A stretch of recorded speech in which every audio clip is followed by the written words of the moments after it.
শুভ সকাল বন্ধুরা। তো আমার আরও একটা নতুন ব্লগে তোমাদেরকে জানাই অনেক অনেক স্বাগত। তো তোমরা সবাই কেমন আছো? আশা করি সবাই খুব ভালো আছো।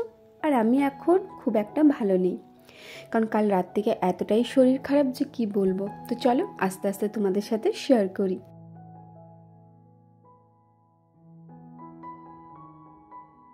এখন ঘড়িতে বাজে 9:30, তাই আর সেভাবে কোনো কাজ ছিল না। স্নান করে একেবারে চলে এসেছি। আর এখন যেহেতু সকালে আমার সেভাবে কোনো কাজবাজ থাকে না, তাই স্নান করাটাও অনেকটাই তাড়াতাড়ির মধ্যে হয়ে যাচ্ছে। তবে স্নান করা যখন তাড়াতাড়ি হয়ে গেছে, ফালতু আর সময়টা নষ্ট না করে বসে পড়লাম সবজি নিয়ে। কারণ টিফিন খেতে এখনও 30 মিনিটের মতো বাকি আছে। সকাল 10টার সময় আমি টিফিন করে থাকি। তো এখন যেহেতু 9:30 বাজে, তাই ভাবলাম সবজিগুলো কাটতে বসে যাই, যেহেতু সবজিগুলো আনাই ছিল। তো আজকে হবে তোমার শুক্তো সবজি। তো তার জন্য আমি বেগুন, গাজর, তারপর সজনে ডাঁটা, কলা সব কিছু কেটে নিচ্ছি। তবে করলাটা ছিল না, তো শ্বশুরমশাইকে বললাম তুমি তাহলে পাশের দোকান, আমাদের বাড়ির পাশে একটা দোকান আছে, তো বললাম তুমি তাকে যাও পাশের দোকান থেকে করলাটা নিয়ে এসো, তারপর না হয় ওটা কেটে নেব। তো এখন যে সবজিগুলো আছে সেগুলো এখন আমি কেটে নিচ্ছি।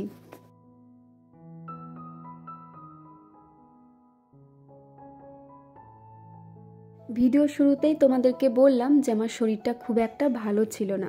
আসলে কালকে রাতে জানি না কেন হঠাৎ করে শরীরটা এতটাই খারাপ হয়ে পড়েছিল যে কিছু বলার নেই। তার উপর আবার আমার হাজব্যান্ডের কালকে ছিল নাইট ডিউটি।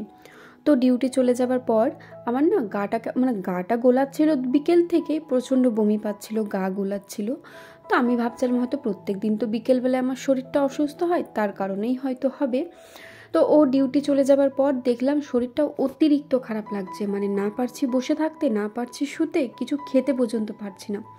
অথচ খিদে পাইনি এমনটা নয়, পেটে পুরো পেটের যে শিরাগুলো আছে আমার প্রত্যেকটা শিরা মনে হচ্ছে যেন টান দিচ্ছে, এত জ্বালা করছে। আর কালকে বিকেলে আমার খুব খিদে পেয়েছিল বলে আমি একটু বেশি করে মুড়ি খেয়ে নিয়েছিলাম, তার কারণে হয়তো শরীরটা খারাপ করেছিল।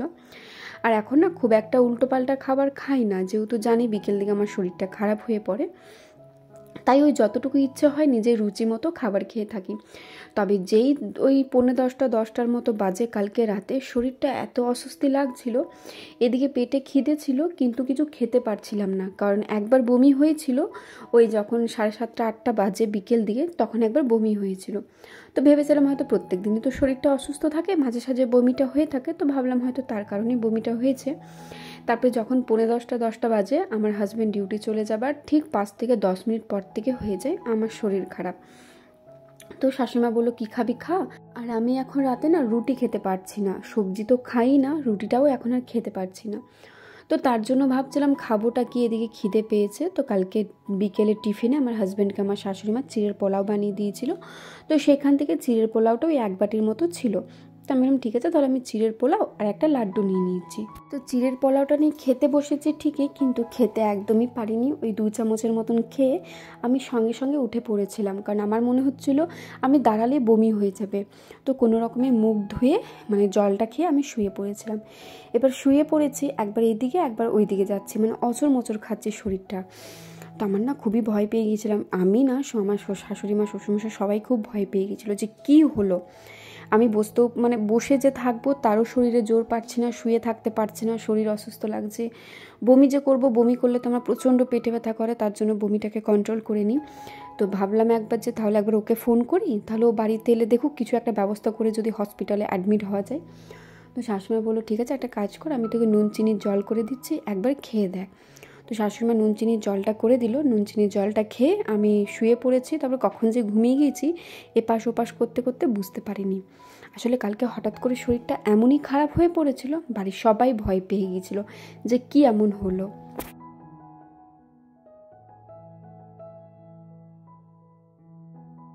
আগে ব্যাপারগুলো বুঝতাম না, সত্যি মা হওয়াটা না খুব একটা সহজ ব্যাপার নয়।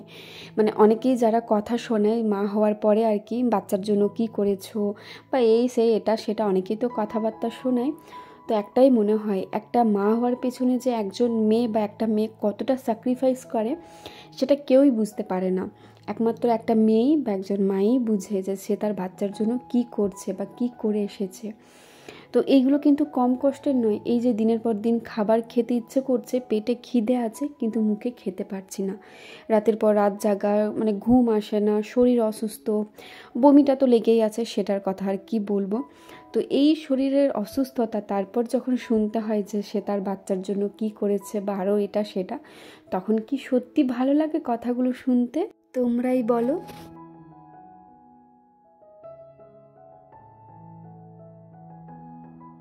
তো এদিকে সবজিগুলো কাটা যেই হয়ে গেছে সে আমি ধুয়েও নিয়েছিলাম, তারপর টিফিনটাও করে নিয়েছিলাম।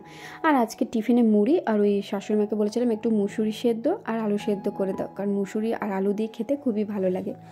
তো টিফিন করা হয়ে গেছে, তারপর আমার শাশুড়িমা কিন্তু ইঁচড়টাও কেটে নিয়েছিল, যেহেতু আমি ইঁচড় কাটতে পারি না। তারপর এখন রান্নাঘরে চলে এসেছি, আর রান্নাঘরে এসে শাশুড়িমা সমস্ত রান্না করে নিচ্ছে। আজকে আর আমার রান্না করতে ইচ্ছে করছিল না, তো তার কারণে আমি আর রান্না বান্না করলাম না।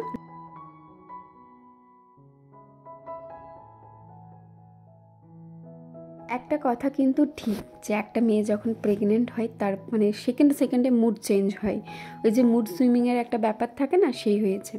মানে এখন দেখছি আমার তখনই মনে হচ্ছে আমি এই কাজটা করি, যেই কাজটা করছি ঠিক 2 মিনিটের মধ্যে মনে হচ্ছে না আর এই কাজটা ভালো লাগছে না, এটা করবো না। তো সেই জন্য আর কি আমি আজকে রান্নাবান্না করলাম না, আর যেহেতু বসেই ছিলাম তো সোজা উপরে এসেছি। আর উপরে এসে তো প্রথমে তোমাদেরকে দেখালামই যে দেখো মানে ঠিক 2 দিন পর, মানে এই 2 দিন কি 3 দিন খুব জোর হবে হয়তো এই ফার্নিচারগুলো মোছা, আর 2 দিনের মধ্যে দেখলে ঠিক কতটা পরিমাপে নোংরা জমে গেছে। তো ভাবলাম ঠিক আছে তাহলে এইগুলো একবার পরিষ্কার করে নিই। আর নোংরাটা দেখে না আর বসে থাকতে ইচ্ছে করছিল না। ঘুম থেকে উঠে যখন সকালে নিচে গেলাম তখনই আমার নজর পড়েছিল আমার শোকেসটার দিকে যে নোংরাটা জমেছে।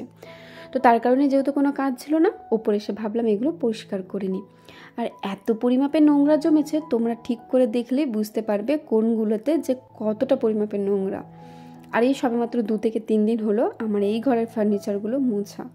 মানে প্রত্যেক দিনে একটা একটা রুমের ফার্নিচার মুছতে হয়, তাছাড়া কিন্তু যদি না মোছা হয় জিনিসগুলো মানে নিজেরই ক্ষতি হয়ে যাবে।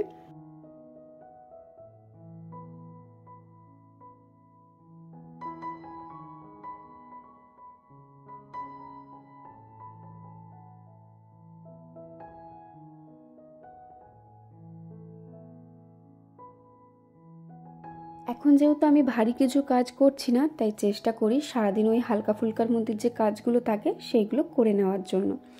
কারণ তোমার সবসময় যদি বসেও থাকি, এই জিনিসটাও ভালো নয় যে 24 ঘন্টা বসে থাকা। 24 ঘন্টা যদি বসে থাকি তাহলে আর কাজের প্রতি কোনো এনার্জি থাকে না, আর শরীরটাও কেমন একটা অলস অলস ভাব লাগে। তাই কারণে চেষ্টা করি যতটুকু কাজ কম করা যায় আর কি, হালকা ফুলকার মধ্যে। কারণ খুব বেশি যে কাজ করে নেব সেটার পক্ষেও ভালো নয়, কারণ আমারও ভালো নয়, আমার বাচ্চার পক্ষে তো ভালো নয়। তাই আর কি চেষ্টা করছি ওই হালকা ফুলকার মধ্যে কাজগুলো করে নেওয়ার জন্য। তো এখন ওই শোকেসটা মুছে নেওয়ার পর এই শোকেসটা মুছে নিচ্ছি। আর এইটা হচ্ছে আমার শ্বশুরমশাই যখন রিটায়ার করেছিলেন তো আমার হাজব্যান্ডকে এইটা কিনে দিয়েছিল। আর তার পাশে যে ব্ল্যাক কালারের ড্রেসিং টেবিলটা আছে ওটা আমি আমার বিয়েতে মানে বাবার বাড়ির থেকে নিয়ে এসেছিলাম। তো ওই ড্রেসিং টেবিলটা আমার খুব পছন্দের বলতে পারো, নিজে গিয়ে দোকান থেকে পছন্দ করে নিয়ে এসেছিলাম। আর এই আলমারিটাও সেম, এটাও আমি নিজে পছন্দ করে নিয়ে এসেছি। আর আমার রুমের মধ্যে যদি নিজের পছন্দের জিনিস বলো সেটা হচ্ছে এই আলমারিটা, কারণ এটা আমি নিজে পছন্দ করে কিনে নিয়ে এসেছি, বা বলতে পারো ডিজাইনটা আমিই দিয়েছিলাম যে এরকম গোলাপ ফুলের পাপড়ি বা গোলাপ ফুল থাকবে এরকম জাতীয় কিছু একটা জিনিস করে দেবে, কারণ লাল জিনিস আমার খুবই পছন্দের। তো সে আর কি এই আলমারিটা আমি নিজের হাতে বানিয়েছিলাম, মানে আমি বানাইনি, মানে কাকুকে বলে দিয়েছিলাম, কাকু সেই মতো ডিজাইনটা করে দিয়েছে। তবে এই আলমারিটার পেছনে অনেক কাহিনী আছে। আসলে আমার বিয়ের মানে যেদিন রিসেপশন ছিল সেদিন সকালে শুধু আমার খাটটা ওই ড্রেসিং টেবিলটা এসেছিলো তত্ত্ব হিসাবে। তবে এই আলমারিটা আমার বিয়ের ঠিক 1 মাস পরে এসেছিলো। তো কেন এসেছিলো সেটা না হয় কোনো একটা ভিডিওতে তোমাদের সাথে শেয়ার করব, তবে খুব পছন্দের আমার।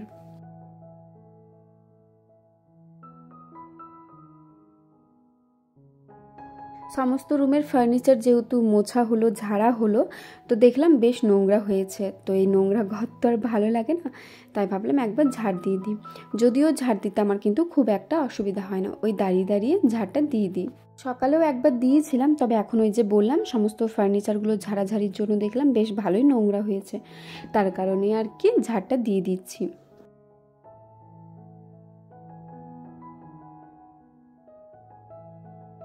তো বন্ধুরা, আমার ভিডিও তোমাদের কেমন লাগছে তা তো আমি জানি না, তবে আমার ভিডিওগুলো কোথাও যদি একটু হলেও তোমাদের ভালো লেগে থাকে তাহলে অবশ্যই লাইক, কমেন্ট, শেয়ার অ্যান্ড চ্যানেলটিকে সাবস্ক্রাইব করে আমার পাশে থেকো। আর যারা চ্যানেলটিকে সাবস্ক্রাইব করে রেখেছো তাদেরকে তো অসংখ্য ধন্যবাদ আমার পাশে থাকার জন্য। তবে অবশ্যই জানিও যে আমার ভিডিওগুলো তোমাদের কেমন লাগছে, কারণ তোমাদের একটা কমেন্ট হয়তো আমাকে আরও মোটিভেট করে তুলতে পারে পরবর্তী টাইমে ভিডিও বানানোর জন্য। তো যাই হোক, পাশে থেকেও এইটুকুই তোমাদের কাছে কামনা করি।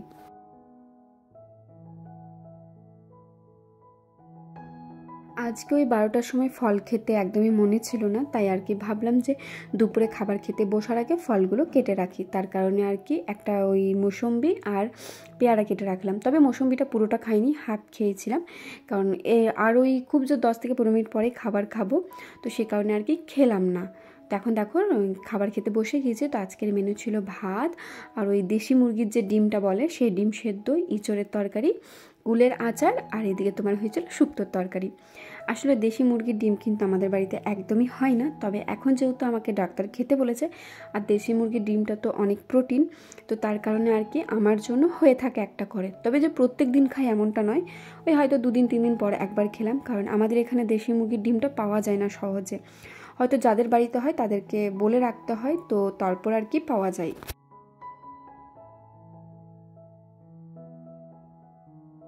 খাওয়া দাওয়া করে সোজা উপরে চলে এসেছি, আর আজকের ভিডিওটা এত দূরেই রাখলাম। ভালো লেগে থাকলে like, comment, share and subscribe করে আমার পাশে থেকো। সকলে সুস্থতা কামনা করে আজকের ব্লগটা আমি এখানেই শেষ করলাম।